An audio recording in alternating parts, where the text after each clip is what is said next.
एक छोटे से गांव में एक लड़का रहता था जिसका नाम था अर्नब। अर्नब बहुत ही आलसी था।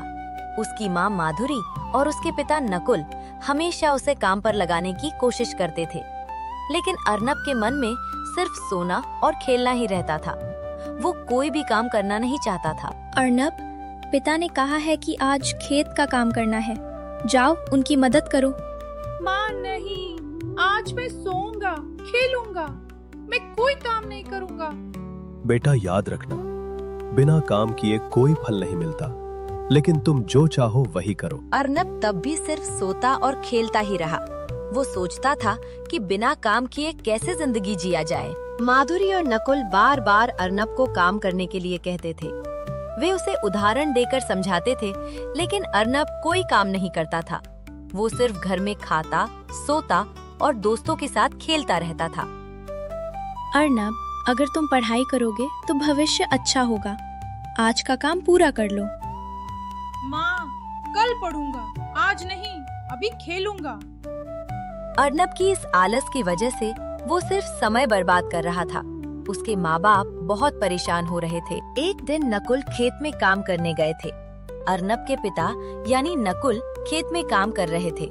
तभी अचानक उनके पैर के पास एक जहरीला सांप आया और उसने उन्हें काट लिया। बचाओ, कोई मेरी मदद करो। अरे नकुल, ऐसे चिल्ला क्यों रहा है? चलो चलो जाकर देखते हैं। सही समय पर गांव के दूसरे किसान मदद के लिए आ गए। नकुल का इलाज किया गया और उनकी जान बच गई। कुछ दिनों बाद माधुरी ने फिर से अर्नब को समझाया। अर्नब, अगर तुम काम नहीं करोगे तो हमारा घर कैसे चलेगा? सिर्फ खाकर सोने से कुछ नहीं होगा। माँ, मुझे काम करना अच्छा नहीं लगता, मैं अभी खेलना चाहता हूँ। अर्नब अब भी अपनी आलस से बाहर नहीं आया था। एक दिन गांव के गुरुदेव उनके घर आए। उस समय अर्नब घर पर नहीं था। नकुल और माधुरी ने गुरुदेव को बताया कि अर्नब बहुत आलसी है। गुरुदेव समझ गए कि अर्नब को सिखाने के लिए कोई विशेष उपाय करना होगा। कुछ देर सोचने के बाद गुरुदेव ने एक उपाय निकाला और वो उपाय अर्नब के पिता नकुल को बताया।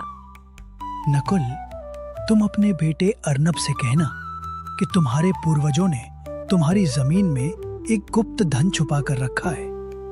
तुम उसी गुप्त धन को खोजने के लिए खेत जाते हो।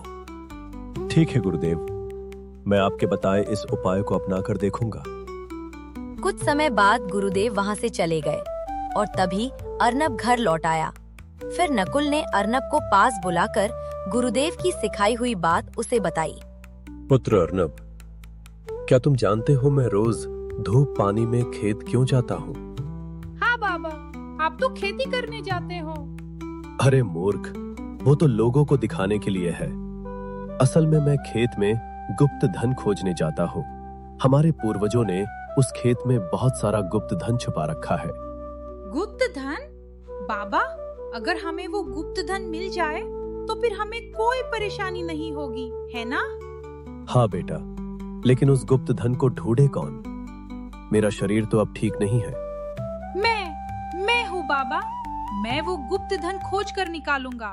मैं कल से खेत जाऊंगा। इन बातों के बाद अर्नब अगले ही दिन पहली बार अपनी आलस को भूलकर सिर्फ गुप्त धन के बारे में सोचते हुए खेत में गया और मेहनत करने लगा और जमीन खोदना शुरू कर दिया। कई दिनों तक वो खेत जाता रहा और मिट्टी खोदता रहा, लेकिन उसे कोई गुप्त धन नहीं मिला। इसी बीच खेत धीरे धीरे खेती के लायक बन गया। बाबा ने कहा था कि हमारे खेत में गुप्त धन छुपा है, लेकिन मैंने पूरा खेत खोद डाला, फिर भी कुछ नहीं मिला। गुप्त धन नहीं मिला, लेकिन खेत तो खेती के लायक बन गया है। अब मैं इसमें बीज बो देता हूँ, कुछ फसल तो मिलेगी। आखिरकार अर्नब ने इस जमीन में खेती करने का फैसला कर लिया। कुछ दिनों बाद अर्नब की फसल बहुत अच्छी हो गई। वो खुद बाजार गया, फसल बेची और अच्छी खासी कमाई की। माँ, बाबा, मैंने बहुत ढूंढा, लेकिन गुप्त धन नहीं मिला। इसलिए मैंने उसी जमीन में खेती की और अपनी मेहनत से पैसे कमाए। ये पैसे हमारे काम आएंगे। बेटा, मैं तो उसी गुप्त धन की बात कर रहा था। हमारे पूर्वजों ने यही गुप्त धन उस खेत में छुपा रखा था। हाँ अर्नब, यही वही असली गुप्त धन है जिसे तुम खोज रहे थे। आखिरकार अर्नब ने अपनी आलस को हरा दिया और समझ गया कि जिंदगी का असली गुप्त धन मेहनत, धैर्य और ईमानदारी है। उस दिन के बाद वो कभी आलसी नहीं बना, बल्कि माँ की हर बात मानने लगा और पिता के साथ खेत में मेहनत से काम करने लगा।